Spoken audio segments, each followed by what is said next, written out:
거룩하신 하나님, 이 시간에 창조주 하나님 앞에 나와 주의 말씀을 듣고자 합니다. 그러나 주님, 이 일을 어찌합니까? 전하는 자가 부족하고 입술이 둔하고 듣는 자들의 귀가 할례받지 못하였으니 하나님, 저희를 불쌍히 여겨주시고 긍휼히 여겨주시기를 간절히 원합니다. 창조주 하나님께서 우리의 주가 되시오니 이 시간 그리스도의 참된 긍휼과 그 크신 은혜와 사랑 앞에 납작이 엎드려 주님께서 베푸시는 그 은혜를 참으로 사모하는 마음으로 주 앞에 나왔사오니 하나님, 우리에게 하나님의 말씀을 지식으로 머리로 이해하고 받아들이는 것이 아니라 내 마음으로 하나님의 말씀을 느끼고 경험할 수 있도록 주님께서 은혜를 베풀어 주시기를 간절히 사모합니다. 거룩하신 예수님의 이름으로 기도하였습니다. 아멘. 늘 주님과 동행하는 삶을 사시나요? 네. 따로 시간을 내서 주님과 그 깊은 교제를 나누는 시간도 중요하죠. 반드시 필요한데 삶 속에서 늘 주님을 의지하는 삶을 사는 삶이 참 중요한 것 같아요. 오늘은 이 성경과 그리고 이 성경을 기록하신 하나님의 절대 주권에 대한 이야기를 함께 나눌 건데요. 하나님의 절대 주권을 우리가 바르게 아는 것은 너무나 중요해요.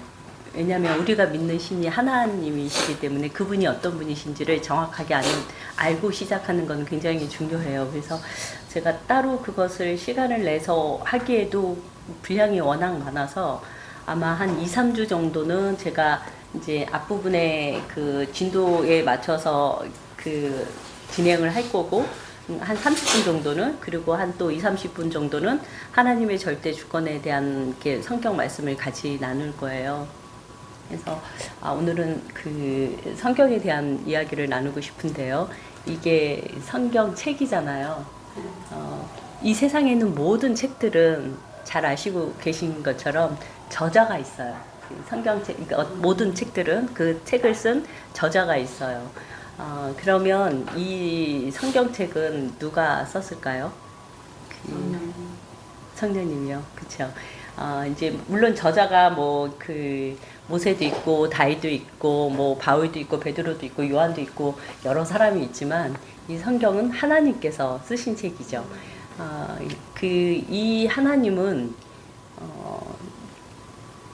이 성경책을 쓰신 하나님은 저번 주에 우리가 그 말씀을 나눴던 것처럼 태초에 하나님께서 천지를 창조하시고 그 천지를 창조하신 하나님께서 지금도 운행하시고 모든 것들을 다스리고 계세요. 그래서 태양도 별들도 달들도 이 세상에 있는 모든 것들이 그 창조주 하나님께 온전히 복종을 해요. 이 책을 쓰신 하나님은 그런 분이세요. 마땅히 모든 피조물로부터 영광을 받으시기에 합당하신 분이 이 책을 쓰셨어요. 하나님을 대적했던 그 루시퍼도 이 땅에 내려와서 자기의 세상인 것처럼 이 땅에서 자기의 일을 하고 있지만 그도 하나님의 허락 없이는 아무것도 할 수 없는, 정말 하나님은 크시고 위대하신 분이시죠. 그분께서 이 성경을 쓰셨어요.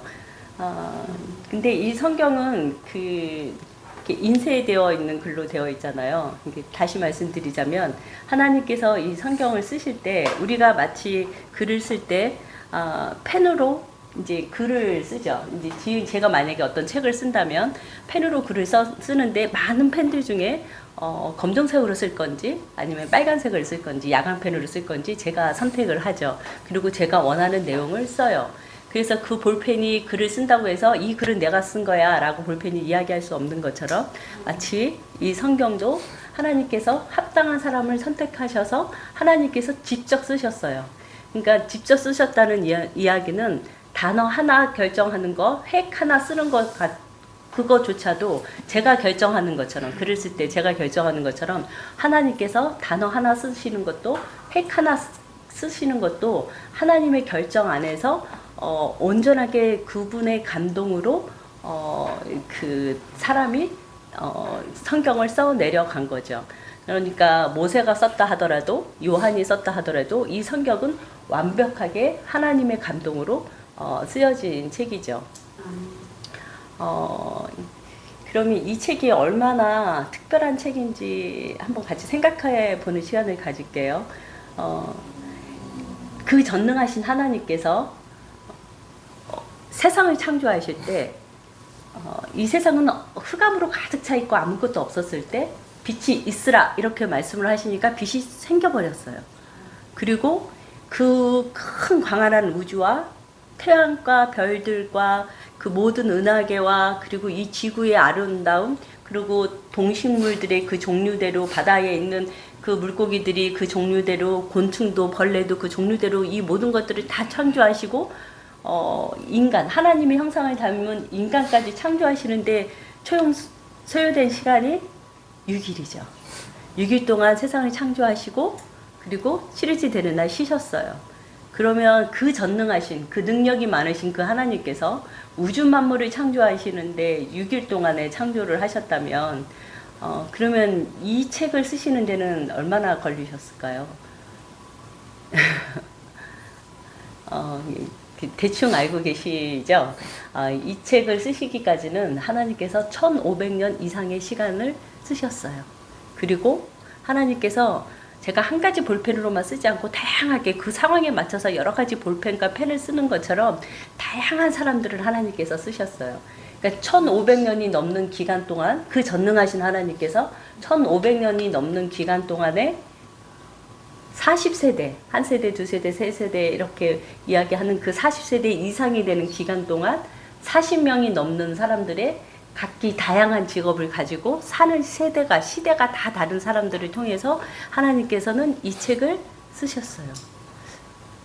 그러니까 이 책에 대한 건의가 우리 성경책 그냥 교회에서 되게 그 중요한 책이지 라고만 생각하실 게 아니라 우주 만물을 6일 동안 창조하시는 그 하나님께서 이 책을 그렇게 쓰셨구나 라는 걸 아셔야 돼요.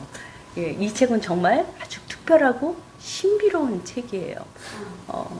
그리고 이 책은 하나님 한 분이 쓰셨기 때문에 창세기서부터 계시록까지 모든 말씀이 한 분, 저자가 한 분이시기 때문에 모세랑 베드로는 만난 적이 없지만 이 성경책이 일관성이 있어요. 한 분 하나님이 쓰셨기 때문에. 그리고 서로 연결이 되어 있고 말씀들이 그리고 통일된 주제를 이야기하고 있어요. 그러니까 그런 전제적인 핵심을 보면 저자가 한 분이구나, 하나님 한 분이시구나 라는 것들이 분명히 알게 되죠. 세상의 모든 책들은 사람들이 썼지만 이 책만은 하나님께서 직접 쓰신 책인데 그 하나님은 하늘과 하늘을 창조하신 하나님이 쓰신 이 책은 능히 사람의 영혼을 지옥에서 그 영원한 사망에서 천국으로 인도하실 수 있는 그런 절대 주권을 가지고 계신 하나님이시고 또 영원한 불못에다가 집어넣으실 수 있는 절대 주권자이신 하나님이세요. 그 하나님께서 이 책을 쓰셨어요. 그리고 하나님께서는 나는 창조주고 너희는 피조물이라고 말씀하셨고요. 이 성경에 피조물인 우리가 어떻게 살아야 되는지를 기록하고 있어요. 그렇다면 마땅히 우리 피조물들은 피조된 우리는 우리를 창조하신 하나님께서 성경을 통해서 어떻게 살라고 하시는지를 읽어야 되고 그 뜻을 바르게 알고 순종하면서 살아야 될 마땅한 의무가 있어요. 사실은 아담이 선악과를 따먹기 이전에는 모두가 그렇게 살았어요. 아담과 하와도 선악과를 따먹기 전엔 그렇게 살았고 이 세상에 피조되어 있는 모든 만물은 하나님께서 창조하신 그 목적대로 그렇게 살았어요. 그런데 선악과를 따먹은 이후에 인간만이 그런 삶을 살 수도 없고 살려고 노력해도 살 수도 없는 그런 존재로 바뀌어지게 되었죠.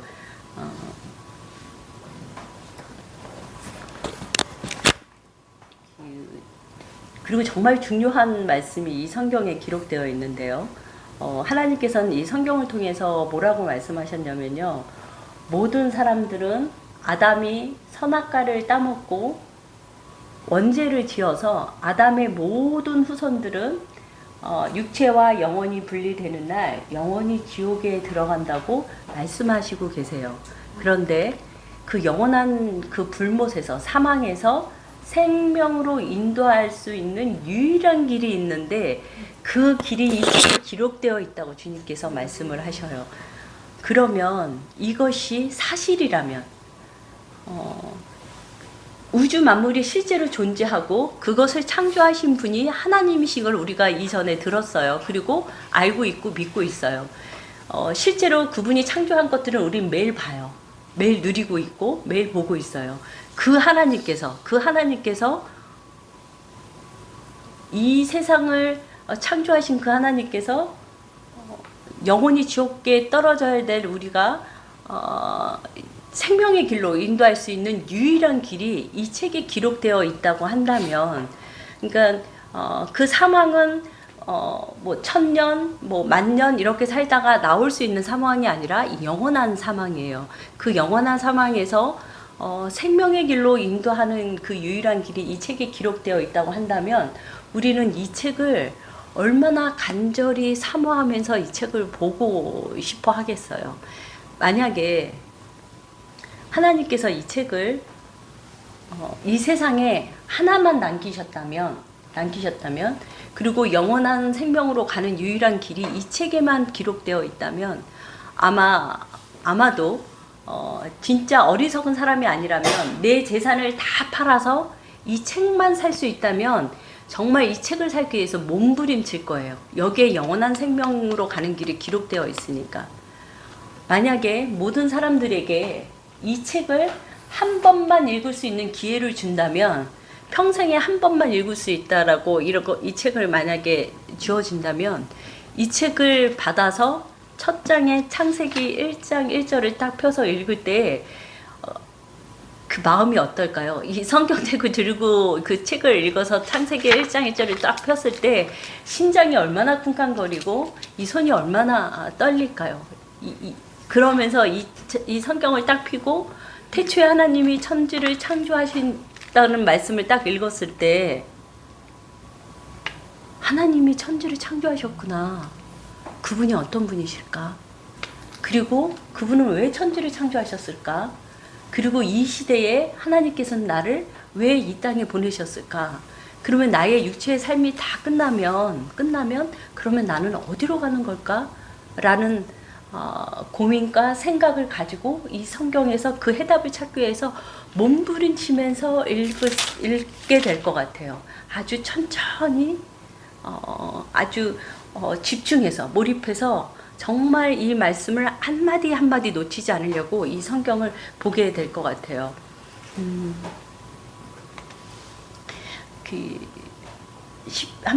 말씀을 한번 찾아볼게요. 시편 119편 105절이요.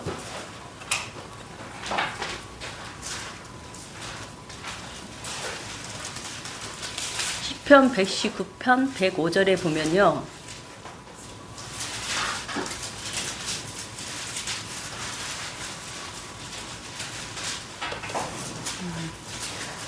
다 같이 읽어볼게요. 주의 말씀은 내 발의 등이요 내 길의 빛이니이다. 우리는 모두 엄마 뱃속에서 태어날 때 환한 불빛을 보고 태어나지만 우리의 영적인 상태는 다 아주 캄캄한 흑암 속에서 태어나요. 모두가. 그런데 본인이 흑암에 있는 줄 모르고 그 흑암 속에서 자라고 생활하고 돈 벌고 맛있는 거 먹고 예쁘게 화장하고 집도 사고 건물도 짓고 이렇게 살다가 육체의 질병이 들거나 아니면 수명이 다해서 이 세상을 떠나고 모든 사람들이 마땅히 가야 될 모든 길로 향해서 가요. 모두 다 흑암 속에서 살아요. 모두 다.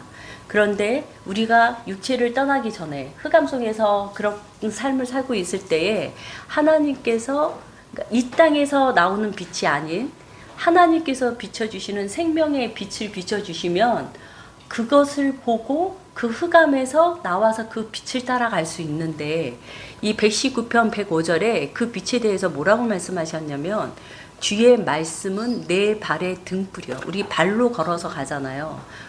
우리가 인생의 길을 살아가는 데 있어서 걸어서 간다는 의미의 이렇게 발의 등불이라는 것은 우리가 인생을 걸어가는 데에 빛을 비춰주시는 걸 말씀하시죠. 주의 말씀은 내 발의 등불이요. 내가 살아가야 될 길의 빛이시라는 거죠.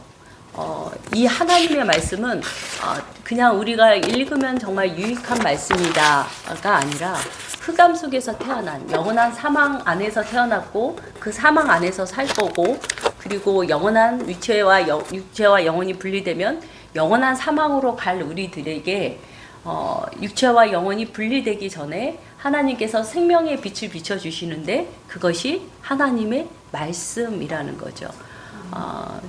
그것이 오직 이 세상에서는 그 하나님의 그 말씀, 그 빛에 대해서 이 세상은 알 수도 없고요.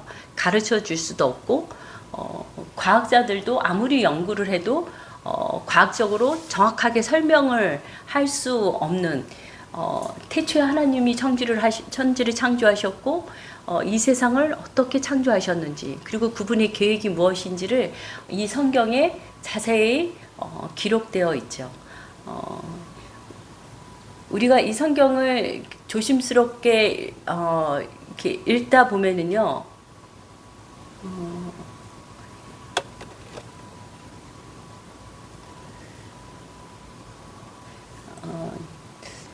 참 놀라운 일인데요.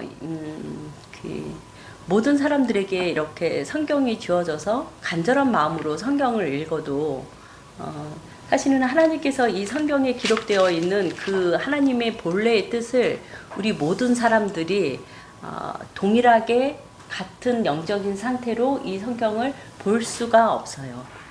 이게 왜 자꾸 제가 신비롭고 놀라운 책이라고 말씀을 드리냐면요. 이 책은 그 사람의 영적인 상태에 따라서 각자 적용되는 게 굉장히 달라요. 그래서 이 책은 정말 생명을 전하는 책인데도 불구하고 악인이 이 책을 보면 악한 데에 하나님의 말씀을 사용해요. 그리고 자기가 주인인 사람은 이 성경을 읽을 때도 자기 중심적으로 적용을 해요. 그러나 하나님의 은혜를 잊고 하나님의 빛 가운데를 들어가 거듭난 삶을 사시는 분들은 하나님이 숨겨놓은 그 영적인 세계를 분별하면서 성경을 읽게 돼요. 그래서 우리가 이 성경을 읽을 때 하나님 이 말씀이 하나님께서 무엇을 말씀하고 계시는지를 제게 가르쳐 주세요. 성령님께서 가르쳐 주지 않으시면, 이 책을 기록하신 하나님께서 가르쳐 주지 않으시면 우리는 이 말씀을 정확하게 이해할 수가 없어요. 근데 우리가 이렇게 그 귀한 이 성경책을, 창조주 하나님께서 기록하신 이 성경책을요, 지금은 이 성경책이 아까는 만약에 한 권밖에 없다면, 딱 한 번밖에 읽을 수 없다면 이라고 말씀을 드렸지만, 현실은 이 성경책은 어디서나 쉽게 구할 수가 있어요. 창조주 하나님의 말씀인데 이게 굉장히 감사한 일이잖아요. 그런데 이 하나님께서 기록하신, 태초에 천지를 창조하신 하나님께서 기록하신 이 생명의 이 말씀을 우리는 지금 너무나 쉽게 서점에서도 살 수 있고 네이버에서 검색해서도 살 수 있고, 또 교회에 오면 이 책이 여러 권 있고 집에도 책이 여러 권 있어요. 그런데 놀라운 건 사람들이 성경을 잘 안 봐요. 그리고 때로는 성경 읽기표에 따라서나 아니면 내가 예수를 믿으니까 성경을 좀 읽어야지 라는 마음으로 성경을 읽기도 하죠. 그러나 그 안에는 우주 만물을 6일 동안 창조하신 그 하나님께서 1500년 동안 이 책을 쓰신 그 놀라우신 하나님께서 직접 쓰신 한 획조차도 사람들의 마음대로 쓸 수 없고, 하나님께서 어떤 단어를 어떻게 쓸 건지를 주님께서 다 정해서 쓰신 이 성경책을 동일한 그 영적인 감각을 가지고 이 성경을 읽지 않고 있어요. 때로는 이 성경을 읽으면서요, 이러기도 하죠. 읽다 보면 마음에 쏙 들어오는 말씀이 있어요. 내 마음을 기쁘게 해줄 만한 그런 말씀이 있어요. 그러면 그 말씀이 뭘 의미하는지는 생각하지 않고 그냥 그 문장만 따서 그것을 본인의 삶에 적용시키거나 아니면 기도 제목으로 쓰기도 해요. 가장 대표적인 이야기 중에 하나가 우리 개업할 때 그 액자 선물 많이 하는 말씀 있잖아요. 그 욥기에 나오는 말씀이요. 내 시작은 미약하였으나, 네, 맞아요. 근데 이 말씀만 딱 놓고 보면, 야, 처음 시작은 이렇게 조그만 가게에서 시작됐지만, 나중에는 정말 직원도 많이 들고 막 대박 날 거야. 막 크게 이제 사업이 번창할 거야. 이런 의미로 저희가 선물을 하는데, 사실은 그 말씀은 그 욥이 고난받을 때 빌닷이라는 욥의 친구가 판단을 잘못했어요. 그 하나님하고 욥하고의 관계를 판단을 잘못해서 잘못된 판단으로 잘못된 권면을 한 내용이에요. 근데 이제 우리는 그 내용만 가지고 이제 그렇게 사용을 하죠. 그러니까 우리가 굉장히 하나님께서 이 말씀을 왜 이렇게 쓰셨는지에는 별로 관심이 없고 성경을 막 이제 읽을 때 멍 때리면서 성경을 막 읽으시다가 순간 이제 내게 이렇게 적용될 만한 기뻐할 만한 내용이 나오면 그 말씀만 가지고 이제 붙잡고 암기하고 그렇게 지내죠.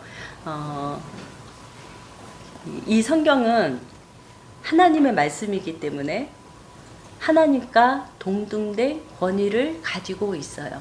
지금 이 성경이 흔하지만 집에도 여러 권 있고 교회에도 있고 서점에 가면 많이 기독교 서점에 가면 성경이 종류별로 굉장히 많이 있지만 이 말씀은 창조주 하나님하고 동일한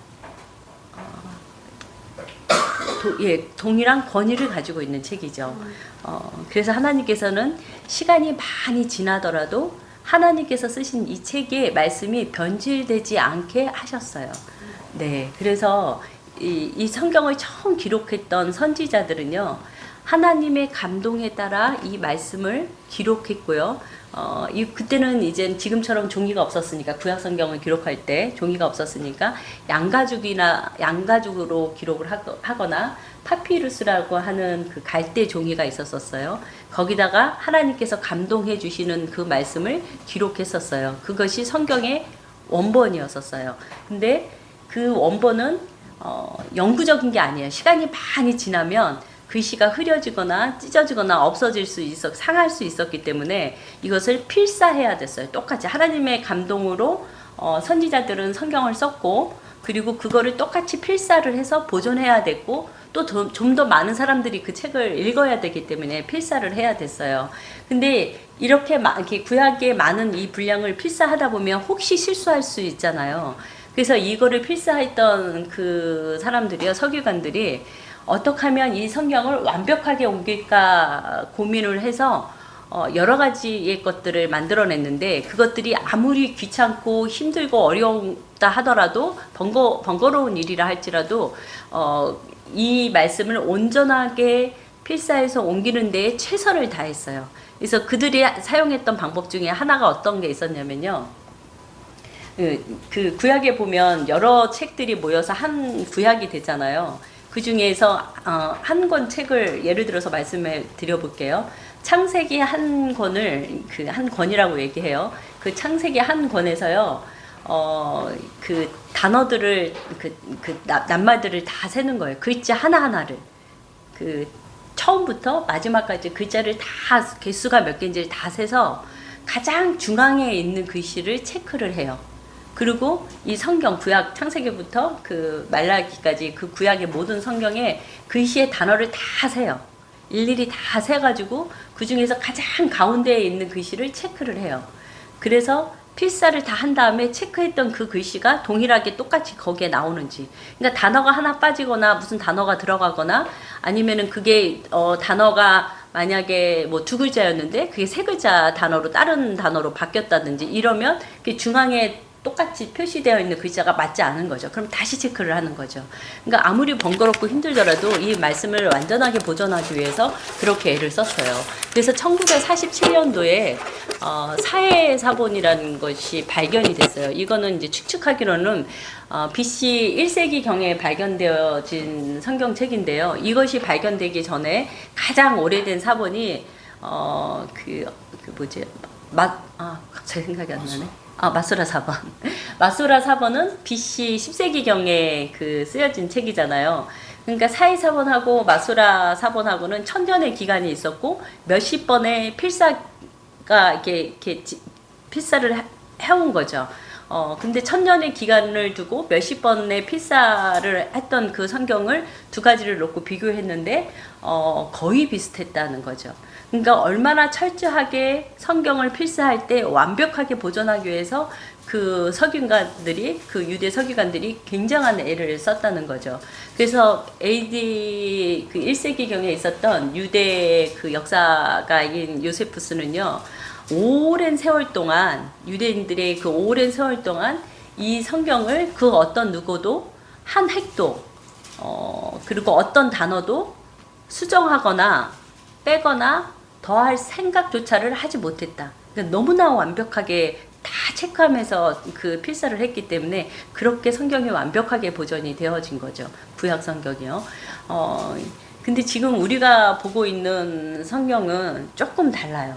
이제 그렇게 내려왔지만 이제 이것이 전 세계적으로 이제 다른 언어로 이제 번역이 되어지면서 번역에 조금 착오나 이런 부분들이 있어서 이제는 성경이 조금씩 다른 부분들이 있죠. 또 성경을 읽다 보면 몇 장 몇 절은 있는데 거기에 보면 말씀은 없고 없음이라고 표기되어 있죠. 그러니까 절이 있었다는 거는 거기에 말씀이 있었다는 이야기인데 그냥 누군가 삭제해버리고 그냥 없음 이렇게 해버렸죠.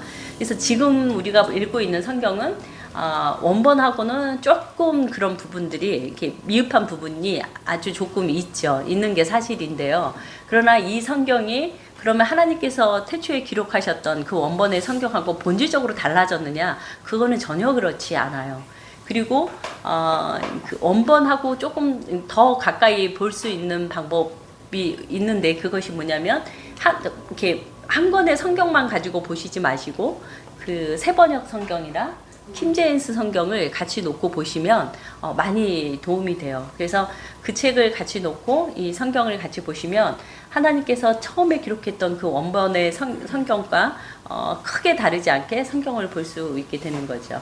그래서 여러분들이 다 알고 계시지만 간단하게 말씀을 드리면 이 성경은 구약과 신약으로 되어 있어요. 구약은 모세 오경과 그 선지자가 쓴 선지서로 이렇게 구분을 하죠. 그 선지서 중에서는 노래와 그 시를 따로 분리해서 시가서로 이렇게 분리를 하고 있죠. 그리고 이 두 권 성경책에서 4분의 3은 구약이고 4분의 1은 신약이에요. 그러니까 4분의 3이 구약이기 때문에 구약이 굉장히 두꺼워요. 근데 어떤 사람들은 이런 이야기를 해요. 구약은 비유기 때문에 구약은 그렇게 중요한 게 아니야. 신약 말씀이 중요해. 신약을 읽어야 돼. 라고 말씀을 하시는 분도 있으세요.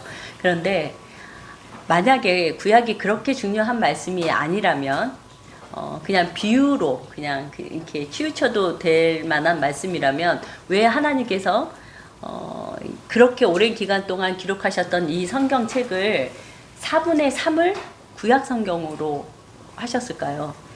하나님은 요점 정리를 굉장히 잘 하실 수 있으신 분이시니까 핵심만 뽑아서 기록해서 그냥 신약 성경의 분량만큼 구약을 만들었으면 얼마나 좋아요. 우리 성경 일독하기가 아주 수월해지잖아요. 근데 하나님께서는 그렇게 하지 않으셨고 구약의 분량을 신약보다 3배의 분량으로 만드셨어요. 그러니까 신약만큼 구약도 중요한 하나님의 생명의 완전한 말씀인 거죠. 아까 말씀드린 것처럼 이 성경책은 누구나 다 볼 수 있지만 이 책에 기록되어져 있는 그 복음의 비밀을 누구나 다 알 수는 없어요. 그것이 성경에도 기록되어 있는데요. 이 두 말씀만 한번 찾아볼게요. 마태복음 11장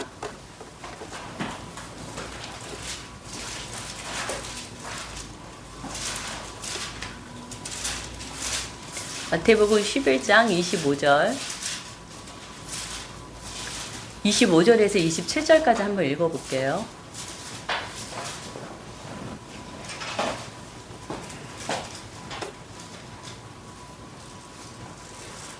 목사님께서 한번 대표로 읽어주세요. 마태복음 11장 25절에서 27절까지. 그때 예수께서 대답하여 가라사대 천주의 주제이신 아버지여 이것을 지혜롭고 슬기 있는 자들에게는 숨기시고 어린 아이들에게는 나타내심을 감사하나이다. 옳소이다. 이렇게 된 것이 아버지의 뜻이니이다. 내 아버지께서 모든 것을 내게 주었으니 아버지 외에는 아들을 아는 자가 없고 아들과 또 아들의 소원대로 계시를 받는 자 외에는 아버지를 아는 자가 없느니라. 네, 한 절만 더 읽어볼게요. 누가복음 8장 10절이요.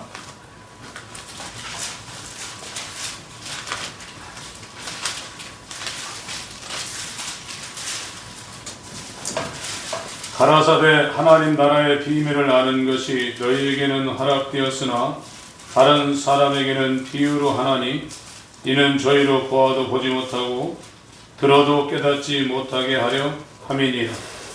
네, 주님도 이렇게 말씀을 하시죠. 근데 피조물인 우리 입장에서는 굉장히 놀랍고 충격적인 이야기예요. 왜냐하면 우리는 교회에서 처음 들었던 이야기는 하나님은 사랑이 많으신 분이시기 때문에 모든 사람들이 구원받기를 원하신다. 그러니까 우리가 열심히 전도하면 구원받는 사람이 더 많아진다고 우리는 그렇게 배웠어요.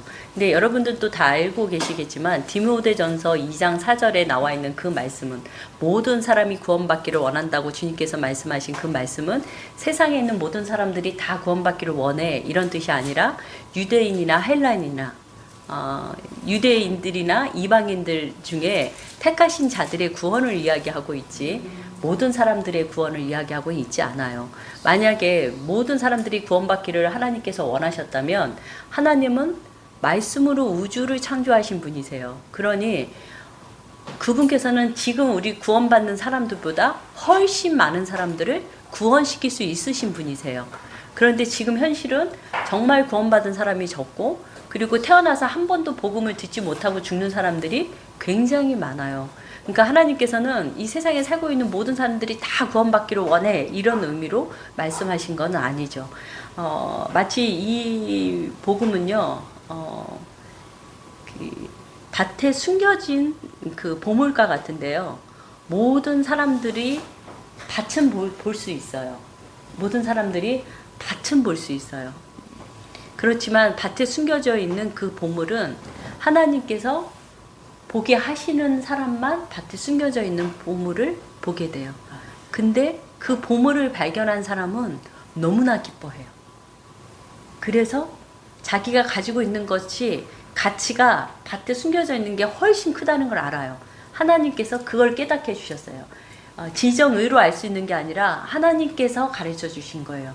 그래서 그 밭에 숨겨져 있는 그 보물의 가치가 얼마나 크다는 걸 알기 때문에 너무너무 기쁜 마음으로 갈등하는 게 아니라 너무너무 기쁜 마음으로 내가 가지고 있는 것 모든 것들을 다 팔아버려요.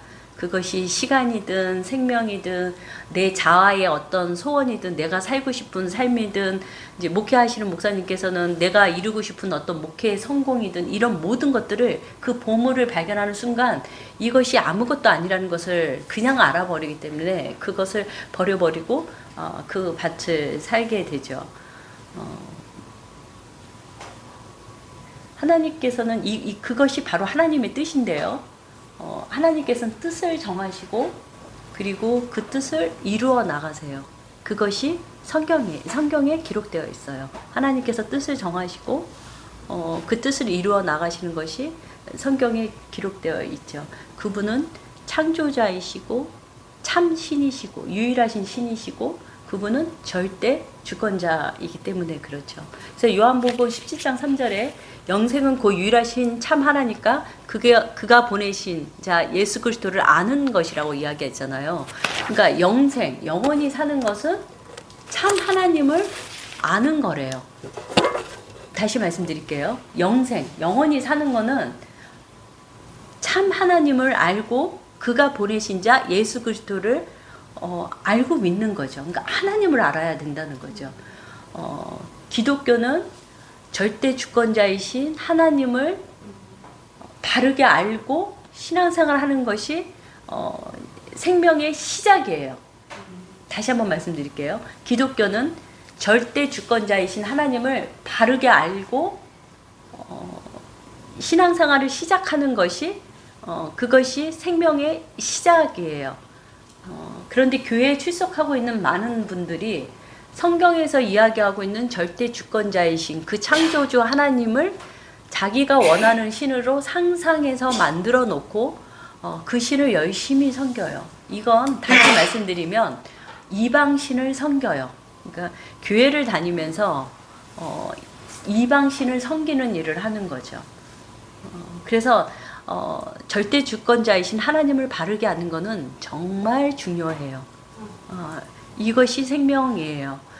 그런데 하나님께서는 그것이 너무나 중요하기 때문에 성경에 창세기 1장 1절부터 계시록 끝에까지 내가 절대 주권자야 라는 말씀을 계속 하세요. 성경 전체에 그게 완전히 도배되어 있어요.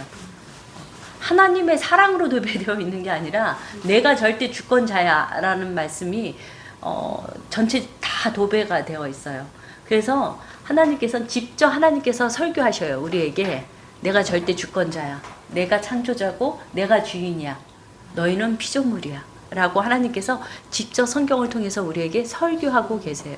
그래서 제가 절대 주권에 대한 것을 조금 정리를 해서 따로 이렇게 말씀을 나누는 시간을 가질까라고 제가 고민을 좀 하다가 기도하면서 제가 든 생각은 하나님께서 성경을 통해서 직접 설교를 하고 계시기 때문에 제가 그것에 뭔가를 빼고 첨가하는 것보다는 그 말씀을 너무나 많지만 그 말씀이 너무나 많지만 그 많은 말씀 중에서 그 일부를 빼서 그것을 같이 읽는 시간을 가졌으면 좋겠다. 하나님께서 직접 설교하셨으니까 그걸 읽고 듣는 시간을 좀 가졌으면 좋겠다는 생각을 했는데요. 그렇게 하기 위해서는 사실 성경을 다 찾아서 읽기에는 시간이 너무나 부족하죠. 그리고 제가 그거를 또 다 읽어드리기에도 시간이 너무나 많이 소요가 돼서요. 제가 그 말씀에 몇 장 몇 절을 말씀드리고 그 절을 다 읽지 않고 그냥 핵심이 되는 부분만 제가 읽어드릴게요. 그러니까 제 목소리로 듣지 마시고 하나님께서 지금 이 시간에 내게 설교하신다. 하나님께서 참 생명을 주실 수 있는 내 발에 등이시고 내 가는 길에 등불이 그 빛이 되시는 그 하나님의 그 말씀을 인지하시고 생각하시고 지금 제가 이렇게 말씀을 조금 읽어드릴게요. 이것이 하나님께서 내게 말씀하시는 그 말씀으로 하나님께서 내게 직접 말씀하시는 그 말씀으로 들으시고 내 머리에 기억하지 마시고 그 영적인 세계를 그냥 느꼈으면 좋겠어요. 그러니까 하나님이 말씀하시는 그 소리를 듣고 그냥 영적인 세계를 내가 느꼈으면 좋겠어요. 그리고 가능하시면 몇 장 몇 절을 적으실 수 있으면 적으시고 혹시 이제 이 말씀을 조금 더 이렇게 정확하게 기록하시고 집에서 좀 읽기를 원하시는 분들은 녹음을 하시는 파일을 목사님께 조금 전달 받으셔서 집에서 천천히 그 말씀을 찾아서 이렇게 읽어보시면 도움이 될 것 같아요. 그래서 시간이 될 때까지 제가 그 말씀을 조금 읽어 드릴게요. 그리고 이게 아마 2, 3주 더 읽어 드려야 될 것 같아요. 그래서 제가 이렇게 읽어 드릴게요. 하나님의 말씀으로 이렇게 받으시면 돼요. 창세기 1장 1절.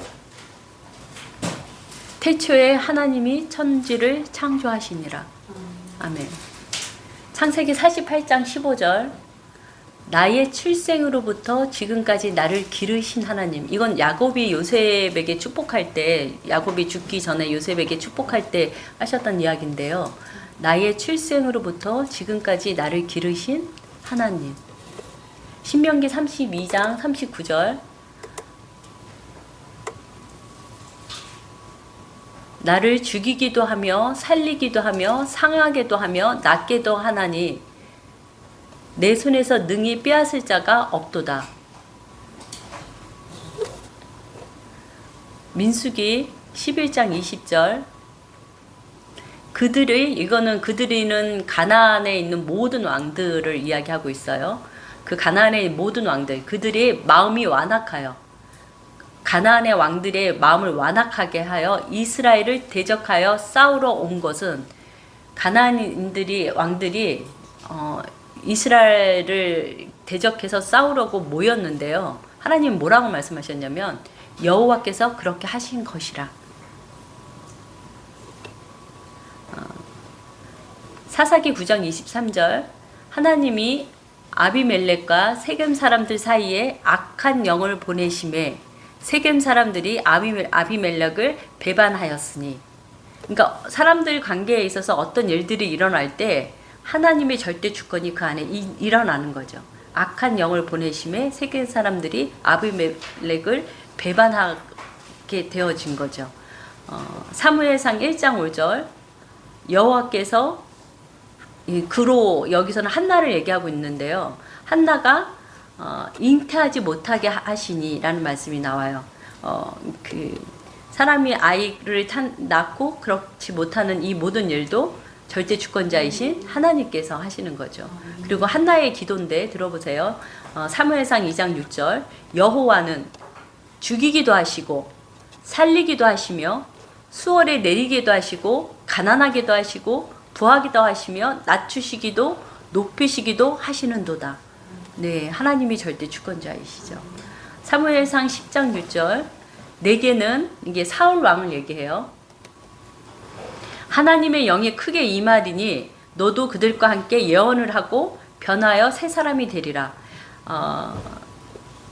이 모든 일, 사울을 다시 새 사람이 되게 하는 이런 일, 사울에게 하나님이 그의 마음을, 새로운 마음을 주시는 이런 모든 일들을 하나님께서 하신다는 거죠. 사무엘상 10장 6절에는 하나님께서 새 사람이 되게 하신다고 하셨고, 9절에는 사울에게 하나님이 새 마음을 주셨다라는 말씀을 하셔요.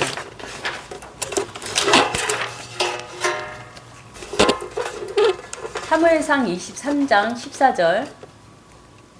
사울이 다윗을 죽이려고 매일 찾고 있는데 사울이 매일 찾되 하나님이 그를 그의 손에 넘기지 아니하시니라. 예. 하나님께서 넘기지 않으면 다윗은 붙잡힐 수밖에 없는 상황일지라도 하나님께서 넘기지 않으시면 사울이 잡을 수가 없는 거예요. 이 모든 일들을 주관하시는 분이 하나님이시죠. 네. 사무엘하 7장 27절에 보면 주의 종의 귀를 여시고 라는 말씀이 나오고, 그 뒤에 주의 종이 이 기도로 주께 간구할 마음이 생겼나이다 라는 말씀이 있어요. 주님께서 종의 귀를 여셨기 때문에 내가 기도로 주께 간구할 마음이 생겼다.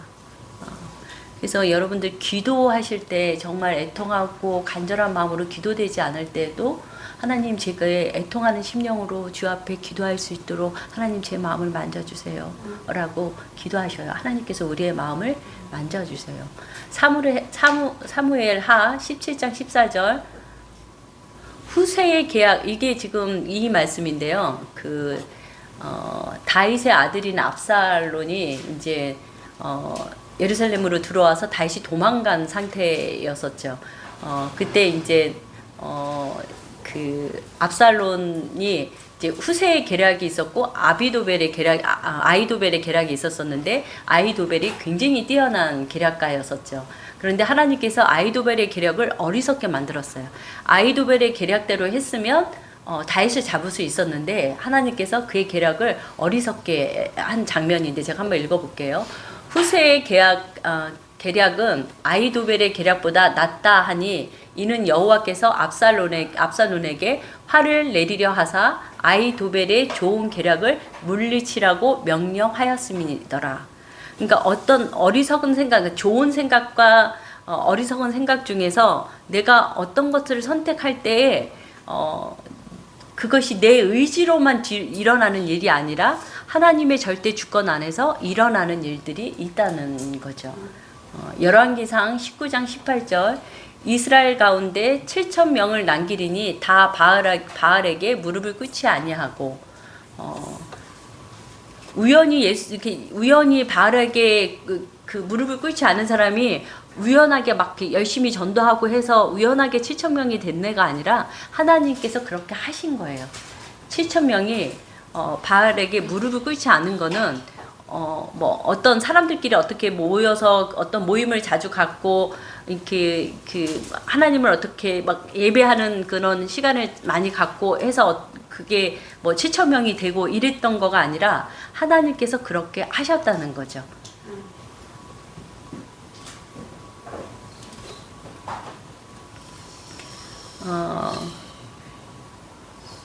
열왕기 하 7장 6절에 보면요, 아람 군대로 병거의 소리가 이 나병 환자 그 네 사람 사건 아시죠? 그 내용이에요. 아람 군대로 병거 소리와 말 소리와 큰 군대의 소리를 듣게 하셨으므로, 그러니까 네 병의 나병 환자가 아람 군대에 있는 쪽으로 이제 먹을 것이 없으니까 그 성에서 나와서 아람 군대가 있는 쪽으로 이렇게 걸어가는데, 네 사람 문둥병자가 정말 빼짝 말라서 굶어 죽기 싫어서 걸어가고 있는데, 걸어가는 그 소리를 하나님께서 아람 군대들이 듣기에 뭐 엄청난 막 말굽소리, 큰 군대가 오는 소리로 그냥 그렇게 들리게 하신 거예요.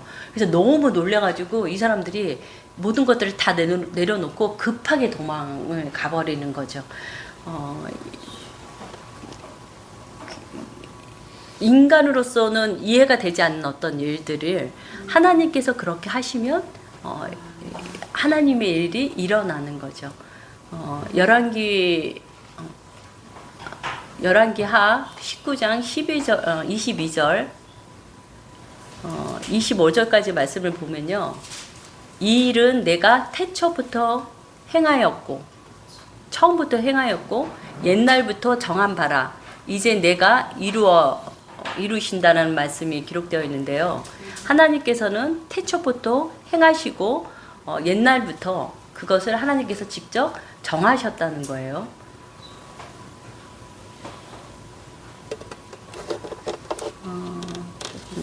제가 넘어가서 역대상 29장 11절부터 16절까지 한번 제가 읽어볼게요. 말씀을 전체 읽지는 못하고 조금 핵심이 되는 부분만 읽어드릴게요. 여호와여, 위대하심과 권능과 영광과 승리와 위엄이 다 주께 속하였사오니 천지에 있는 것이 다 주의 것이로소이다. 여호와여, 주권도 주께 속하였사오니 주는 높으사 만물의 머리심이니이다. 부와 귀가, 그러니까 명예를 얘기하죠. 부와 명예가 주께로 말미암고 또 주는 만물의 주제가 되사. 14절 모든 것이 주께로 말미암았사오니 우리가 주의 손에서 받은 것으로 주께 드렸을 뿐이니이다.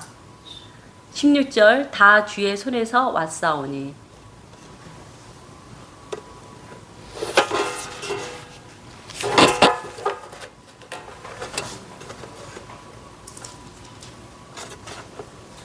역대하 20장 29절 이방 모든 나라가 여호와께서 이스라엘의 적군을 치셨다 함을 듣고 하나님을 두려워함으로.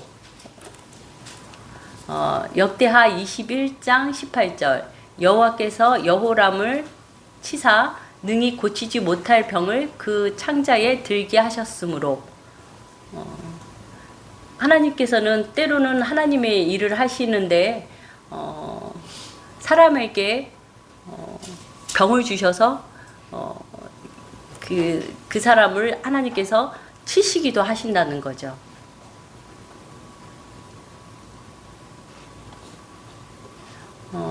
역대하 32장 29절에 보면 히스기야 왕에게 하시는 말씀인데요, 하나님이 그에게, 히스기야 왕에게 재산을 심히 많이 주셨으며, 그러니까 하나님께서는 우리에게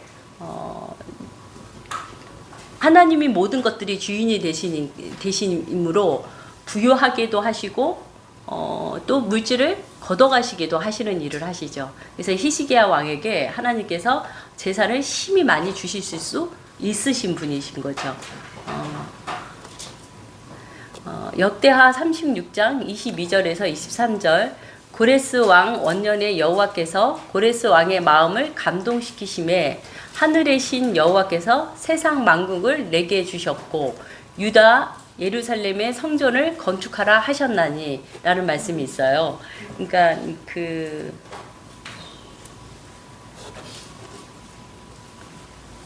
이거는 여러분들이 한번 집에 가셔서 체크를 좀 하시고 조금 36장을 전체적으로 한번 읽어보시면 좋을 것 같아요.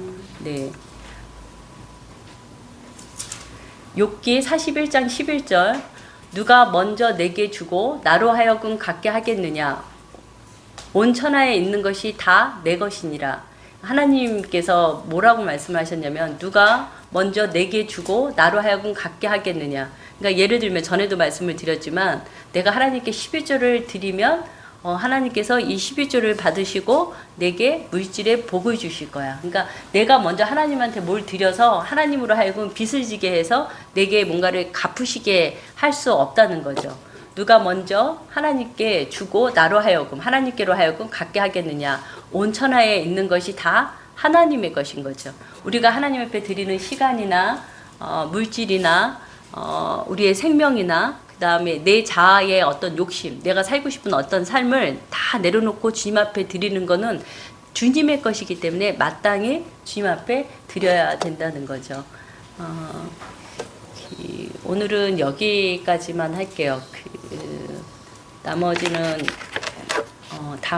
다다음 주까지는 제가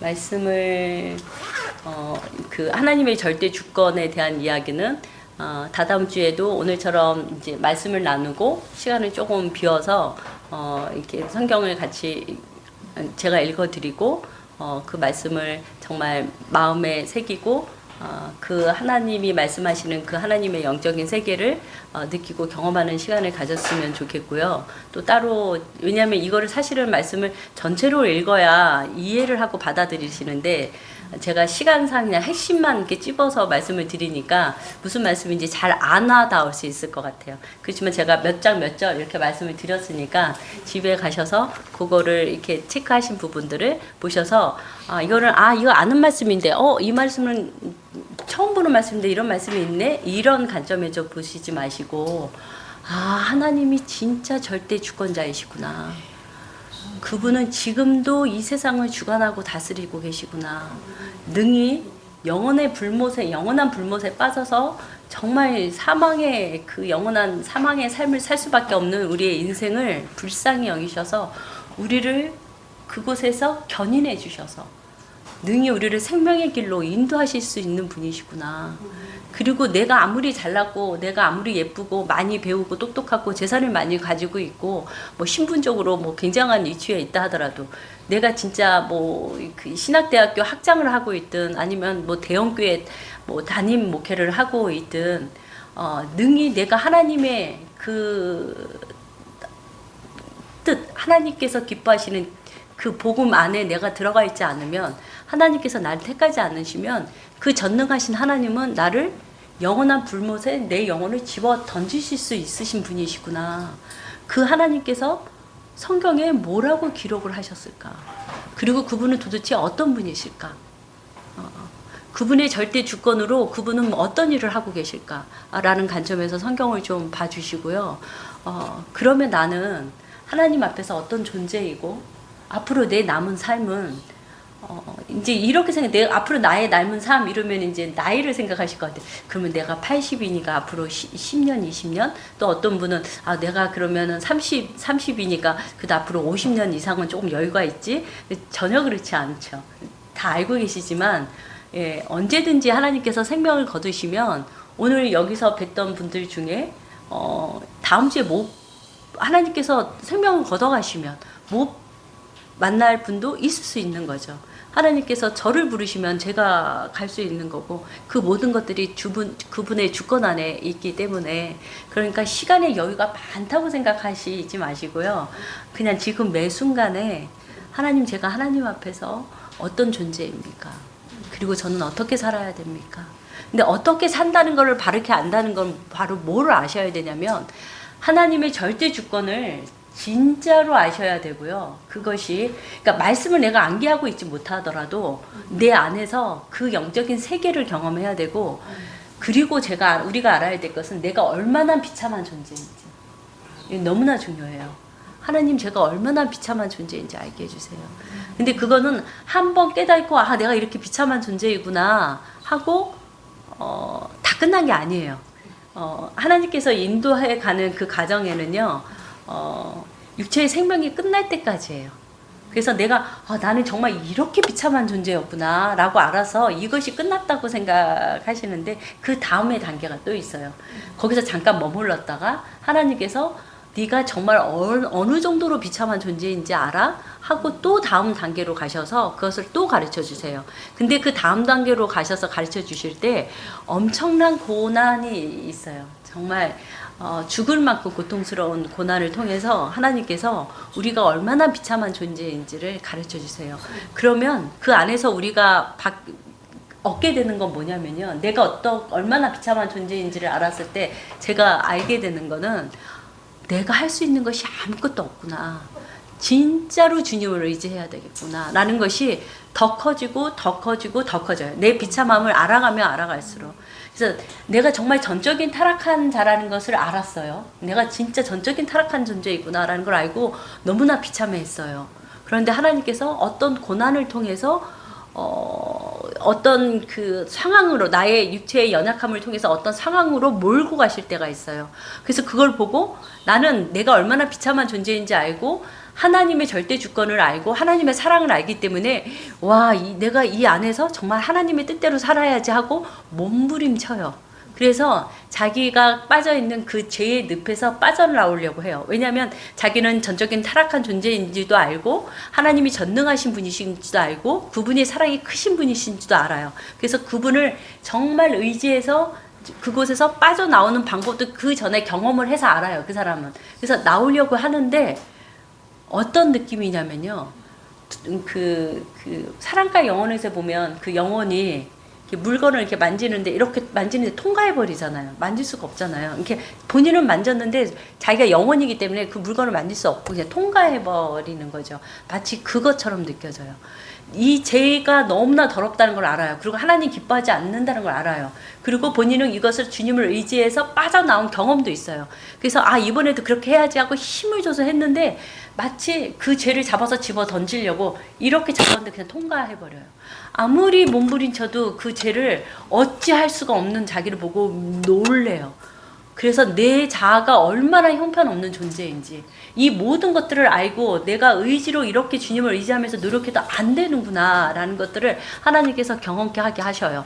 그래서 그것들을 경험하게 되면 이 사람한테 바뀌어지는 건 뭐냐면 나는 정말 연약한 존재구나. 죄에 대해서 어찌할 수 없는 정말 연약한 존재이구나 라는 것들을 충격적으로 더 선명하게 알게 되고 그러므로 이 사람이 선택하는 건 뭐냐면요. 전능하신 하나님.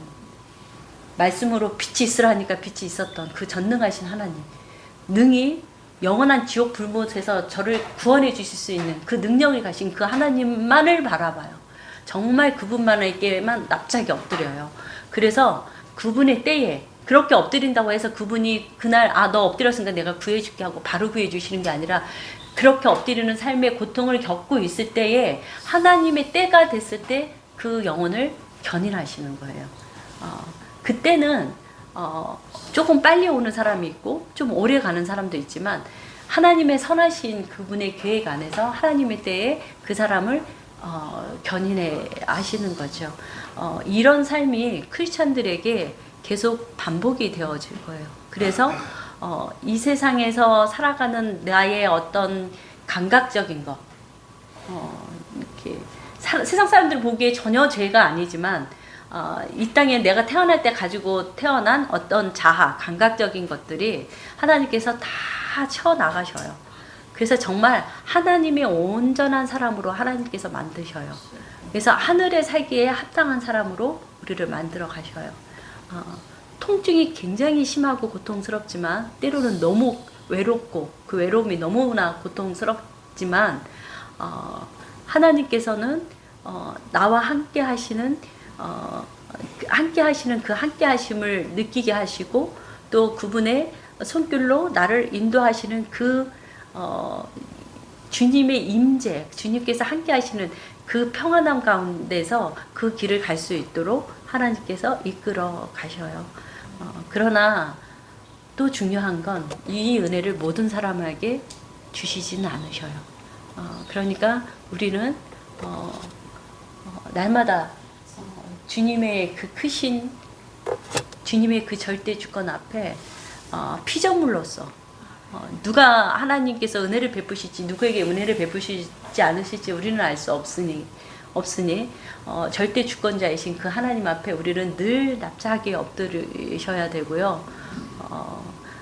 창조자이신 그 하나님이 피조물인 나에게 지금 어떤 삶을 살기를 원하실까에 집중하셔야 되고, 그러기 위해서 성경을 읽으시고 기도하는 시간을 가지셔야 되고, 성경을 읽을 때 하나님 제가 이 말씀을 바르게 알 수 있도록 성령님 가르쳐 주세요 라고 기도하는 마음으로 사셔야 될 것 같아요.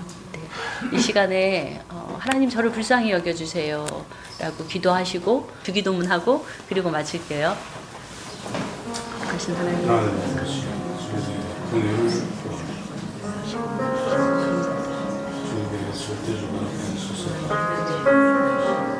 주님의 은혜를 받으시는